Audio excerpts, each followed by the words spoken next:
ఓం నమ శివాయ. శివబాబా స్మృతిలో ఉన్నారా? భారత్ మాత శివశక్తి అవతార్. ఓం పితా శ్రీ బ్రహ్మబాబా వాణి. ప్రభాత పాఠము తేదీ 18/8/2026, పూర్వ తేదీ 1/8/2020.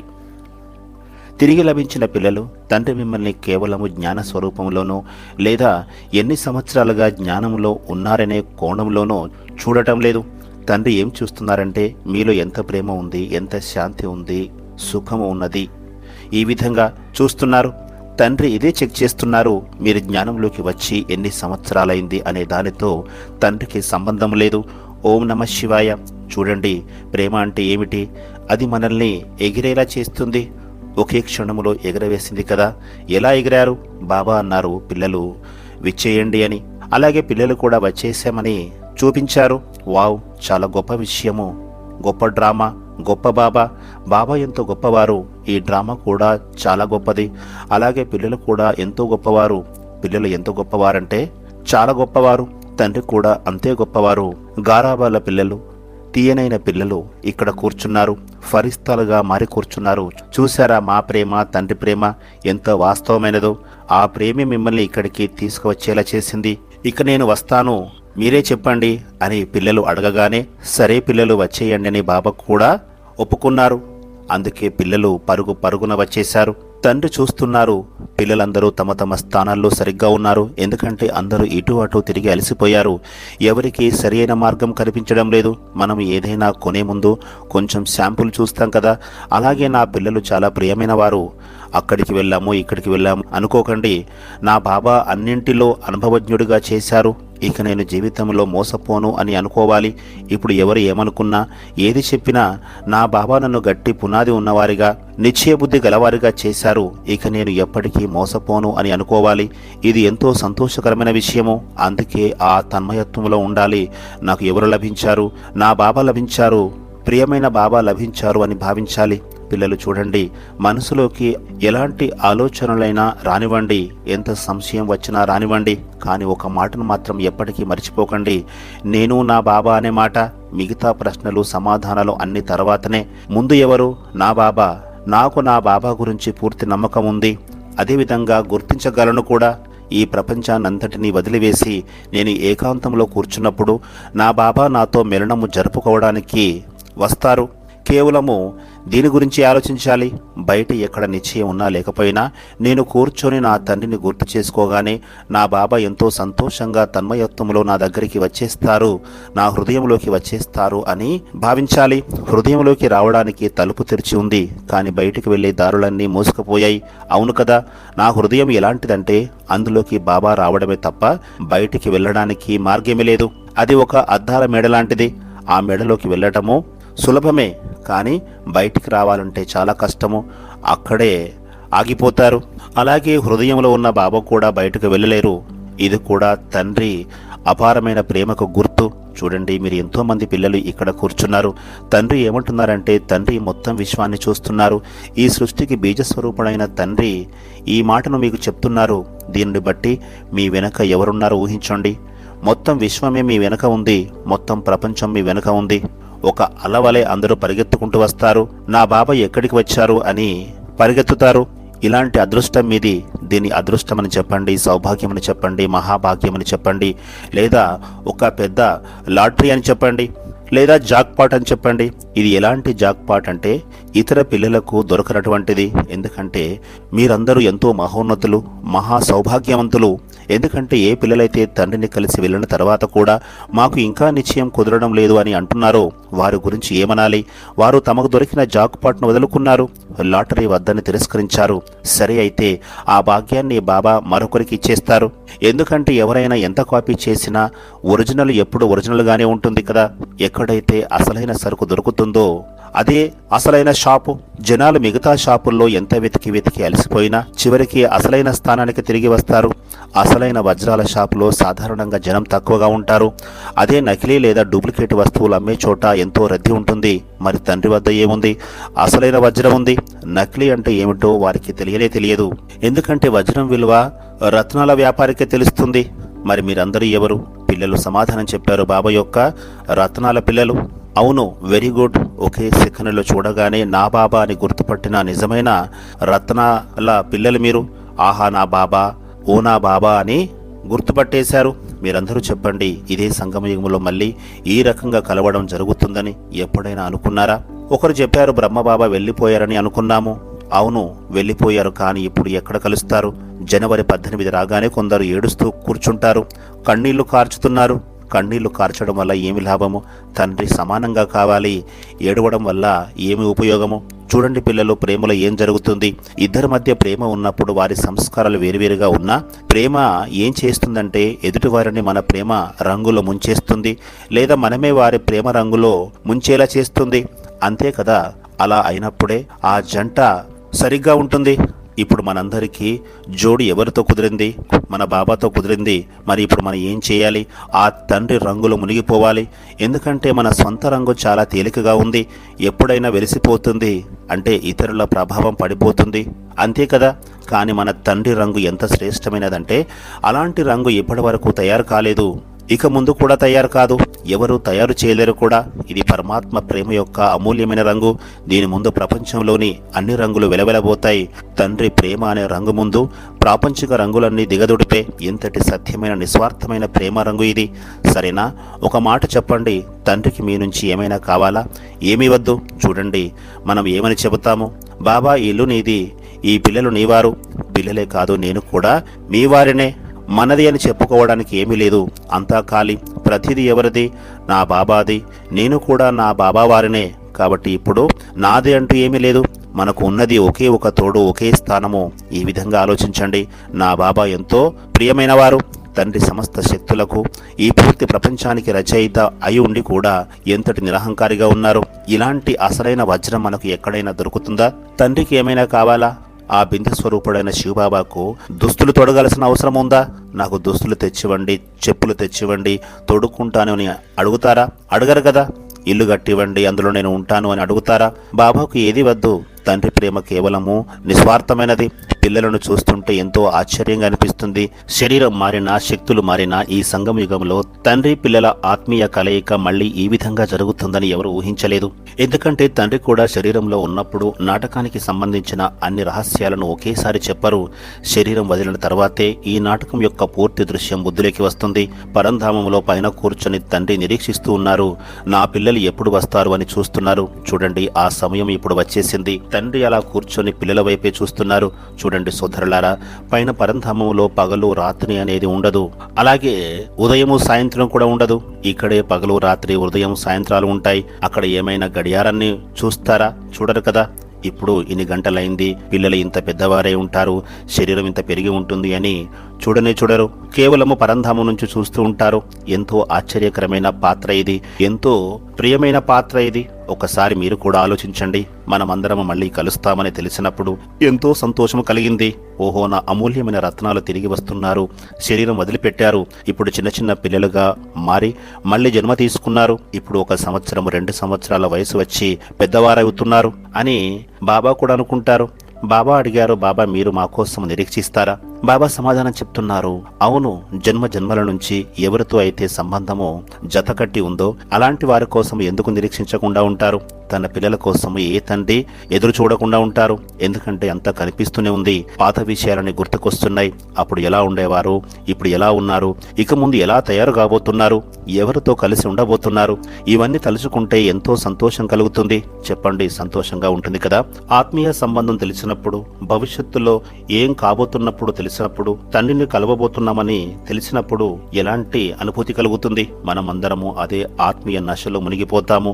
ఈ పాత శరీరం వదిలి ఇప్పుడు ఈ నూతన శరీరం లభించింది. కానీ మన భాగ్యం ఎంత శ్రేష్టమైనదో చూడండి. ప్రతి ఆత్మ తన జన్మల సమయాన్ని పూర్తి చేసుకునే వరకు పరంధామానికి తిరిగి వెళ్ళలేదు కదా. ఇది ఎంతో విచిత్రమైన అద్భుతమైన నాటకము. చూసారా, తండ్రి ప్రేమ మనల్ని ఇక్కడికి తీసుకువచ్చింది. ఎంతటి తన్మయత్వం ఆవహించిందో చూడండి. సంతోషంతో ఆత్మల యొక్క ముఖాలు తేజోమయంతో వెలిగిపోతున్నాయి. అమితమైన సంతోషంలో తండ్రి పట్ల ప్రేమ ఉప్పొంగుతోంది. తండ్రి ఏమనుకుంటున్నారంటే, ఇక తలుపులన్నీ తెరుచుకోవాలి, పిల్లలందరూ ఒకేసారిగా రద్దీగా పరిగెత్తుకుంటూ రావాలి, పిల్లలు విచ్చేయండి, నా గారాబ పిల్లలు విచ్చేయండి అని తండ్రి పిలుస్తున్నారు. పిల్లలు కూడా ఎంతో సంతోషంతో నాట్యం చేస్తూ రావాలి. ఓ నా బాబా నన్ను పిలుస్తున్నారు అని భావించి సంబరపడి రావాలి. తండ్రి ఎందుకు పిలువరు? పిల్లలు తండ్రి ప్రేమ కోసం అంతగా తపిస్తున్నారు. ఒక్కో క్షణం ఒక్కో గడియ ఏడుస్తూ బాబా విచ్చేయండి, మమ్మల్ని కలవండి, ఇక చాలు బాబా అని వేడుకుంటున్నారు. కొందరు పిల్లలు తండ్రిని కోపగిస్తారు కూడా. ఏమిటి బాబా మాపై ప్రేమ లేదా? మీతో రోజు ఉండే పిల్లలపైనే ఎక్కువ ప్రేమ ఉంటుందని నిలదీస్తున్నారు. దానికి తండ్రి ఏమంటున్నారంటే, లేదు పిల్లలు, తండ్రికి ప్రతి ఒక్క పిల్లవాడిపై సమానమైన ప్రేమ ఉంటుంది. సమానమైన ప్రేమ ఎందుకు ఉందంటే తండ్రి అందరికీ బాధ్యత ఇచ్చారు. ఆ బాధ్యతను ఎవరు నెరవేరుస్తారు? పిల్లలే కదా. ఒక పక్క లౌకిక కుటుంబ బాధ్యత ఉంది, మరో పక్క ఈ సమస్త విశ్వం యొక్క బాధ్యత ఉంది. అందుకే మీ భుజాలను చాలా బలంగా విశాలంగా చేసుకోవాలి. మీపై చాలా పెద్ద బాధ్యత భారం రాబోతుంది. మీ బుద్ధి దృఢంగా నిశ్చయంగా ఉందా? ఎందుకంటే మీరు ఏదో ఒక ఊరిని కాకుండా ఈ సమస్త ప్రపంచాన్నే పరివర్తన చేసే బాధ్యతను భుజాన వేసుకున్నారు. మున్ముందు ఎలాంటి పరిస్థితులు రాబోతున్నాయంటే చాలా పాత బ్రాహ్మణ పిల్లలు కూడా మీ దగ్గరికి వచ్చి మాకు ఒక క్షణం శాంతినివ్వండి, ఒక క్షణం సుఖాన్నివ్వండి అని సహాయం కోరుతారు. ఆలోచించండి. మేము 25 ఏళ్లుగా 30 ఏళ్లుగా 40 ఏళ్లుగా తండ్రి యజ్ఞంలో సమర్పణ అయిపోయామని చెప్పుకునే వారికి కూడా ఒక గడియ శాంతి దొరకని పరిస్థితి వస్తే అలాంటి పిల్లలను కూడా ఉద్ధరించే కళ్యాణకారి పిల్లలు మీరు. తండ్రి మిమ్మల్ని కేవలం జ్ఞాన స్వరూపంలోనో లేదా ఎన్ని సంవత్సరాలుగా జ్ఞానంలో ఉన్నారనో అని లెక్కలతో చూడటం లేదు. తండ్రి చూసేది ఒకటే, మీలో ఎంత ప్రేమ ఉంది, మీరు ఎంత శాంతి సుఖము ప్రేమ అనే ఖజానాను జమ చేసుకున్నారు అని. శాంతి ఖజానా, సుఖం ఖజానా, ప్రేమ ఖజానా మీలో ఎంత ఉందో తండ్రి చెక్ చేస్తారు. మీరు వచ్చి ఎన్ని సంవత్సరాలైంది అనే దానితో తండ్రికి సంబంధం లేదు. సంవత్సరాల లెక్క చూసి తండ్రి ఏం చేస్తారు చెప్పండి? పరంధామంలో 1 సంవత్సరం అయింది, 40 సంవత్సరాలు అయ్యాయి అనే ఈ లెక్కలు ఉండవు. వారికి 40 ఏళ్లు పూర్తయ్యాయని తండ్రి చూడరు. తండ్రి చూసేది ఒకటే, ఈ పిల్లవాడు తన పురుషార్థ బలంతో ఎంత పుణ్యఖాతాను కూడబెట్టుకున్నాడు, ఎంతమంది కళ్యాణం చేశారు, ఎంతమందిని తండ్రికి సమానంగా చేశారు అని చూస్తారు. ఈ పిల్లవాడు ఎంతమంది పిల్లల మనస్సులను ప్రశాంతపరిచాడు, ఎంత ఖజానాను పంచారు, ఎంత గొప్ప దాతగా మారారు అని తండ్రి చూస్తారు. 40 ఏళ్లుగా ఉన్నవారి దగ్గర ఇతరులకు దానం చేయడానికి ఏమీ లేకపోతే వారి దగ్గర ఉన్నదానికి విలువేముంటుంది? దానం అంటే అర్థమేమిటి? దానం అంటే ముందుగా సుఖము, శాంతి, ప్రేమ, ఆనందము వీటన్నింటినీ ఇతరులకు పంచాలి. ఈ దానమే అన్నిటికంటే గొప్ప దానము. ధనదానం అనేది నేడు ప్రపంచమంతటా ఒకరికొకరు ఇచ్చుకుంటూనే ఉన్నారు. ఒక దేశం మరొక దేశానికి ఇస్తూనే ఉన్నది.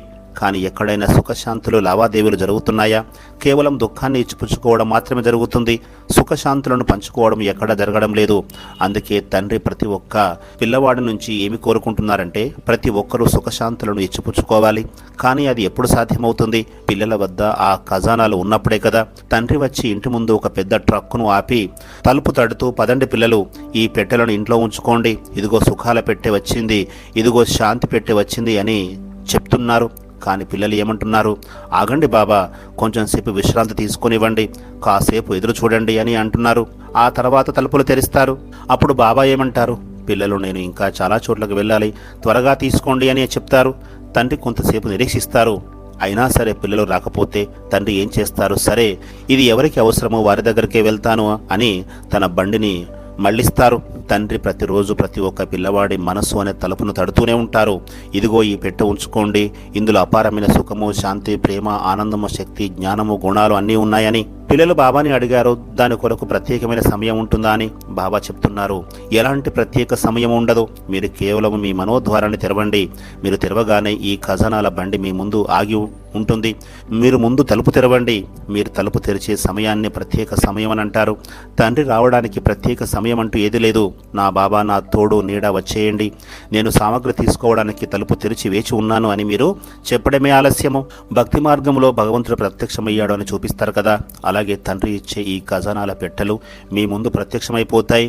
వాటిని తీసుకోండి, త్వరగా ఇంట్లోకి ఉంచుకోండి. కానీ పిల్లలు తలుపులు ఎప్పుడు తెరుస్తారా అని తండ్రి ఎదురు చూస్తారు. మేము కూడా ఈ విశ్వమంతా ప్రదక్షిణలు చేస్తూనే ఉంటాం కదా.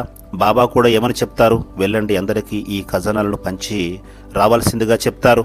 అందుకే మేము బయలుదేరుతాము అందరినీ కలిసి వెళ్ళడానికి. కానీ ఇక్కడ కొందరు నిద్రపోతున్నారు, కొందరు తింటున్నట్లుగా ఉన్నారు, మరికొందరు బద్ధకంతో హాయిగా పడుకున్నారు. పిల్లలు ఇక్కడికి రావాలి అని బాబా పిలుస్తుంటే ఆగండి ఆగండి, ఇప్పుడు కాదు అని పిల్లలు సమాధానం చెప్తున్నారు. అదే మాయ వచ్చి నేను వచ్చేసాను అని అనగానే చటుక్కున లేచి, అమ్మో మాయ వచ్చేసింది, ఎక్కడి నుంచి వచ్చింది అని కంగారు పడతారు. మాయ రాగానే తలుపులు బార్లా తెరుస్తారు, దానిని ఆహ్వానిస్తారు. కానీ తండ్రి వచ్చినప్పుడు మాత్రము తలుపులు తెరుచుకోవు. బాబా ప్రతిరోజు మనసు అనే ద్వారాన్ని తడుతూనే ఉంటారు. ప్రతి ఘడియ ప్రతి సెకను తడుతూనే ఉంటారు. ఈ ప్రపంచంలో ఎవరు కూడా ఇంతగా ఎదురు చూడలేరు. ఎంతగా ప్రేమించేవారైనా సరే, లౌకిక తల్లి తండ్రి అన్నదమ్ములు అక్క చెల్లెళ్ళు అయినా సరే ఎవరు ఇంతలా నిరీక్షించలేరు. కానీ ఒక తండ్రి మాత్రమే నా పిల్లవాడు ఎప్పుడు వస్తాడా, ఈ ఖజానాలను ఎప్పుడు ఇద్దామా అని నిరంతరం ఎదురు చూస్తూనే ఉంటారు. కానీ పిల్లలేమో బాబా ఆగండి, ఈ పని పూర్తయ్యాక వస్తాను, వంట చేసాక వస్తాను, ఇల్లు శుభ్రం చేసాక వస్తాను అని సాకులు చెప్తుంటారు. తండ్రి మాత్రం ఎదురు చూస్తూనే నిలబడి ఉంటారు. ఇది ఎంత గొప్ప విషయము. అందుకే తండ్రి అంటున్నారు, తండ్రి వచ్చారు, వచ్చి ఖజానాను తీసుకోండి, లేకపోతే సమయం మళ్ళీ రాదు అని చెప్తున్నారు. ఈ ఖజానాలు మీ ఆత్మ అనే ఇంట్లో జమ అయితేనే మీరు ఇతరులకు పంచిపెట్టి నిమిత్తంగా మారగలుగుతారు. అసలు మీ వద్ద జమ లేకపోతే ఇతరులకు ఏమిస్తారు? సరేనా పిల్లలు, ఇప్పుడు వెళ్ళి సిద్ధం కండి. మీ తండ్రి కోసం నిరీక్షించండి. అందరినీ తండ్రితో మిలనం చేయించడానికి నిమిత్తం కండి. నేను వస్తాను అని తండ్రి చేసిన వాగ్దానాన్ని తప్పకుండా నెరవేరుస్తారు. సరేనా? చాలా మంచిది సోదరులారా. పిల్లలకు టోలీ తినిపించారా? రాఖీ కట్టారా? ఇదిగో చూడండి, మీరెంత భాగ్యవంతులు. అందరికంటే ముందుగా ఇక్కడ రాఖీ పండుగ జరుగుతోంది. ఆ తర్వాత బాబా అందరికీ రాఖీని కట్టి ఎంతో ప్రేమగానో అందరికీ ప్రసాదాన్ని తినిపించారు. ఇది బాబా యొక్క అమితమైన ప్రేమకు గుర్తు. విడదీయరాని ఆత్మిక బంధనం ఇది. ఈ రాఖీని ఎవరు కట్టారు? నా బాబా కట్టారు.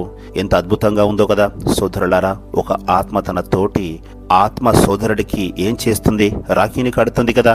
కానీ ఇక్కడ నా బాబా, మరొకరు నేను. ఇది బాబా ప్రేమకు చిహ్నము. దీనిని చూసినప్పుడు మీరు గుర్తు చేసుకోవాలి, ఇది నాకు ఎవరు ఇచ్చారు? నా బాబా ఇచ్చారు అని గుర్తు చేసుకోవాలి. వీరు ఎవరు? నా బాబా, నా మధురమైన తండ్రి పరమాత్మ అని పిల్లలు సమాధానం చెప్పారు. శివబాబా మీ బాబా, మరి మీరు కూడా మా బాబానే కదా. మాకు 2 బాబాలు లభించారు. బాబా చెప్తున్నారు, చాలా మంచిది పిల్లలు, మీరు చాలా అదృష్టవంతులైన పిల్లలు. మీకు 2 బాబాలు లభించారు, నాకేమో ఒకరే లభించారు. పిల్లలు తండ్రి కంటే ఒక అడుగు ముందు వరుసలో వెళ్ళిపోయారు. మీకు చాలా పెద్ద లాటరీ తగిలింది. ఈ స్వీట్ తీయగా ఉందా అని బాబా అడిగారు. పిల్లలు చెప్తున్నారు, బాబా అంత తీయగా లేదు. సరే, తీయగా లేదా? సరే సోదరులారా, వచ్చేసారి ఇందులో మరికొంచెం పంచదార వేసి తయారు చేయండి. పిల్లలు అన్నారు, ఎంత పంచదార వేసినా బాబా ఎంత తీయగా ఉంటారో అంత తీయగా ఈ స్వీట్ ఉండదు బాబా అని. ఇప్పుడు మీరు సరియైన మాటను చెప్పారు.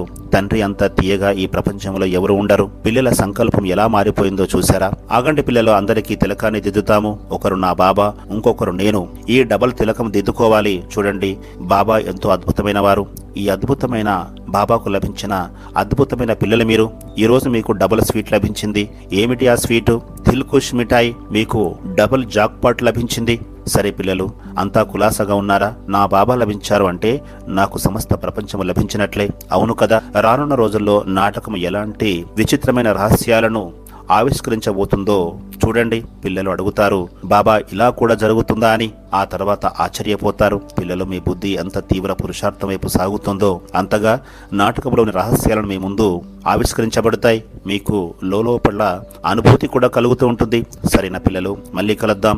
సరే, ఏదైనా అడగాలనుకుంటే రేపటి క్లాసులో మాట్లాడుకుందాము. పిల్లలు అన్నారు, బాబా లేదు బాబా, ఈ రోజే అడగాలి. బాబా చెప్తున్నారు, బాబా తప్పకుండా వస్తారు, పిల్లలు ఏమైనా అడగండి అని అంటారు. బాబాకు రహస్యాలను చెప్పడంలో కూడా ఎంతో సంతోషం కలుగుతుంది. అవును, కానీ ఒక విషయం మాత్రం గుర్తుంచుకోండి, పిల్లలు ఏది అడిగినా తండ్రి ఖచ్చితంగా సమాధానం చెప్తారు. ఒకవేళ బాబా వెంటనే దానికి సమాధానం చెప్పకపోతే 4 రోజుల తర్వాత గాని, నెల రోజుల తర్వాత గాని ఖచ్చితంగా సమాధానం చెప్తారు అని అనుకోవాలి. ఎందుకంటే సమయం యొక్క టిక్ టిక్ శబ్దము మాకు రకరకాల సంకేతాలను ఇస్తుంది. మీరు అడగండి, తండ్రి ఆ రహస్యాలను ఆవిష్కరిస్తారు. సరేనా? సంతోషంగా ఉంది కదా. మళ్ళీ కలుద్దాం. చూడండి పిల్లలు, ఈ శరీరం ఎవరిది? శరీరం అనేది పంచభూతాలతో తయారైంది. మరి ఈ మాధ్యమం ఎవరిది? ఒక స్త్రీది. కాబట్టి అందులోంచి స్వరం కూడా ఎలా వస్తుంది? కానీ స్వరంతో మనకి ఏం పని? నాకు బాబా లభించారు. ఈ వాయిద్యం మోగడమే ముఖ్యము. ఆ వాయిద్యం ఎలాంటిదైనా సరే ఆ వాయిద్యం నుంచి వచ్చే శబ్దము సుదూర ప్రాంతాల వరకు వినిపిస్తుంది. మరి ఈ వాయిద్యాన్ని ఎవరు వాయిస్తున్నారు? విజయమాలలోని రత్నాలుగా మారబోయే పిల్లలు మాత్రమే దీన్ని సరిగ్గా గుర్తుపట్టగలుగుతారు. కాబట్టి ఈ వాయిద్యాన్ని వాయిస్తున్నది ఎవరో చూడండి. సరైన పిల్లలు, మీ పిల్లలు మీకోసం ఎంతో ఆతృతగా ఎదురు చూస్తున్నారు. ఏ పిల్లల గురించి అయితే బాబా ఈరోజు చెప్తున్నారో ఆ పిల్లలే మీకోసం ఎదురు చూస్తున్నారు. మీ మనసా శక్తిని ఎంతో శక్తివంతంగా చేసుకోండి. ఆ మనసా శక్తిని వర్షం వలె నలువైపులా కురిపించండి. దానివల్ల బయట తిరిగే ఆత్మలందరూ ఆత్మీయ చల్లదనాన్ని అనుభవిస్తారు. ప్రకృతి ఏమి ఇస్తుంది? వర్షం పడినప్పుడు చల్లదనాన్ని ఇస్తుంది కదా. ఆ చల్లదనం కంటికి కనిపించదు, కానీ అనుభూతి చెందుతాము. శరీరానికి స్పర్శ తెలుస్తుంది. అలాగే మీరు కూడా మీ ఆత్మిక కిరణాలను ఈ సమస్త ప్రపంచంపై ప్రసరింపజేయండి. ఆ కిరణాలు ఆత్మలను చేరుకున్నప్పుడు వారికి అపారమైన ప్రశాంతత, చల్లదనము అనుభూతి కావాలి. ఎక్కడి నుంచి వస్తుంది ఈ ప్రశాంతత, ఈ చల్లదనం అని వారికి అనిపించాలి. ఒక ఆత్మిక పవనం వచ్చి ఇలా చెప్పాలి, నా బాబా వచ్చేశారు, నా మధురమైన బాబా వచ్చేశారు, సత్యమైన బాబా వచ్చేశారు, నా మంచి బాబా వచ్చేశారు అని చెప్పగలగాలి. నిన్ను కలవడానికి వచ్చేశారు అని ప్రతి ఆత్మ నోటి నుంచి ఈ ఆత్మిక ధ్వని వినిపించే రోజు వస్తుంది. ఆ రోజు బాబా ఏ సమస్త ప్రపంచాన్ని అయితే చూస్తున్నారో ఆ ప్రపంచంలోని ప్రతి ఆత్మ కూడా నా బాబా వచ్చేశారు అనే మాటనే పలుకుతారు. ఈ ఆత్మిక అల ఎంత వేగంగా విస్తరిస్తుందంటే, బాబా ఎవరైనా విషయం వారికి తెలియకపోయినా నా భగవంతుడు వచ్చేశారని మాత్రం తప్పకుండా అంటారు. చూడండి, ఆ మాటలోనే వారికి ఎంతటి సుఖం లభిస్తుందో, ఎంతటి అమితమైన ఆనందం కలుగుతుందో చూడండి. ఇక ఆత్మిక సంతోషాల వర్షం కురుస్తోంది అని భావిస్తారు. ఎలాంటి పూలు కురుస్తున్నాయో చూడండి. ప్రతి ఒక్కరి నోటి నుంచి నా భగవంతుడు వచ్చేశారు అనే మాట వస్తుంది. ఎవరికి సరైన పరిచయం లేకపోయినా వారి నోటి నుంచి కూడా భగవంతుడు వచ్చేశారు అనే మాటనే వస్తుంది. అజ్ఞానులు, జ్ఞానులు, పిల్లలు, పెద్దలు అందరూ నోటి నుంచి ఒకే మాట వస్తుంది, భగవంతుడు వచ్చేశారు అనే ఒకే మాట. మున్ముందు ఎంతో అద్భుతమైన దృశ్యాన్ని చూడబోతున్నారు. ఎంతో అమితమైన సంతోషం కలగబోతుంది. మాకు మాత్రం ప్రతిరోజు ఈ ఆత్మిక పారవశ్యం పెరుగుతూనే ఉంటుంది. ఎందుకంటే ఎక్కడెక్కడ ఏం జరుగుతుందో మేము నిరంతరం చూస్తూనే ఉంటాం కదా. సూక్ష్మ వతనంలో ఒక పెద్ద టీవీ ఉంటుంది. అది చిన్న టీవీ కాదు, చాలా పెద్ద టీవీ. అందుకే బాబాని ఏమంటారు? సహస్ర భుజాలు గలవారు అని అంటారు. కళ్ళు లేకపోయినా చూస్తారు, నోరు లేకపోయినా మాట్లాడుతారు, చెవులు లేకపోయినా వింటారు. ఎలాంటి విచిత్రమైన తండ్రి అంటే ఏదీ చేయకపోయినా అంతా చేసేస్తున్నారు. ఇది ఎంతో అద్భుతమైన విషయము, అద్భుతమైన బాబా, అద్భుతమైన సృష్టి. సరే పిల్లలు, మళ్ళీ కలుద్దాం. ఓం నమః శివాయ. త్వరలోనే కలుద్దాం, సరేనా? పిల్లలు చెప్తున్నారు ప్రశ్నలు రాసి ఉంచుకుంటామని. బాబా చెప్తున్నారు, అవును రాసి ఉంచుకోండి, చాలా మంచిది. కూర్చొని మాట్లాడుకోవడంలో ఎంతో ఆనందము, ఎంతో సంతోషం కలుగుతుంది. సరే పిల్లలు, ఇక వెళ్తాము. బాబాని అడిగారు, నీళ్లు తాగుతారా బాబా అని. వద్దు పిల్లలు వద్దు. పిల్లలను కలిశాను, నా కడుపు నిండిపోయింది. ఇప్పుడు ఈ నిండిన కడుపుతోనే పైకి పరంధామానికి వెళ్తున్నాను. ఈ నిండిన కడుపును ఎక్కడికి తీసుకువెళ్తాము? పైన ఎలాగూ ప్రశాంతంగానే ఉంటాము. బాబాని అడిగారు, బరువుగా అనిపించదా బాబా? అసలు అనిపించదు. మాకు కడుపు ఎప్పుడు బరువుగా మారదు. పిల్లలు మీరు భోజనం చేస్తే మీకు బరువు అనిపిస్తుంది. కానీ నా దగ్గర కేవలము చిన్న మూట మాత్రమే ఉన్నది. అందులో పిల్లల ప్రేమ అనే నిధిని పరంధామానికి తీసుకుని వెళ్ళిపోతాను. అలాగే పైన పరంధామం నుంచి ఒక మూటను ఇక్కడికి తీసుకువచ్చి అందరికీ పంచేస్తాను. ఇప్పుడు ఇక్కడి నుంచి పిల్లల ప్రేమ అనే మూటను తీసుకువెళ్ళి పైన భద్రంగా ఉంచుతాను. పైన కూర్చొని దాన్ని విప్పి చూస్తూ ఉంటాను. ఇందులో ఏ పిల్లల ప్రేమ ఉంది, ఇందులో ఏ పిల్లల ఉత్తరం ఉంది, ఇందులో ఏ పిల్లల పత్రము ఉంది అని మురిసిపోతాను. సరైన పిల్లలు, మళ్ళీ కలుద్దాం. వరదానము: దిల్ తఖ్త్ నషీన్ భవ, హృదయ సింహాసనాధికారి భవ. తండ్రి యొక్క హృదయ సింహాసనం ఎంతో పవిత్రమైనది. కాబట్టి నిరంతరము పవిత్రంగా ఉండే ఆత్మ మాత్రమే ఆ సింహాసనంపై నిరంతరం కూర్చోగలదు. తండ్రి ఎవరిని సింహాసనం నుంచి కిందకు దింపరు, కానీ పిల్లలే స్వయంగా కిందికి దిగిపోతారు. పిల్లలందరూ నిరంతరం తన హృదయ సింహాసనంపై ఉండాలనేదే తండ్రి ఇచ్చే ఆఫర్. కానీ కర్మల గతి ప్రకారము నిరంతరము తండ్రిని అనుసరించే వారే మాత్రమే ఆటోమేటిక్ గా అక్కడ కూర్చోగలుగుతారు. సంకల్పంలో కూడా కాస్త అపవిత్రత లేదా అమర్యాద వచ్చినా వారి సింహాసనంపై కూర్చోవడానికి బదులుగా పతనమయ్యే కలలోకి వెళ్లిపోతారు.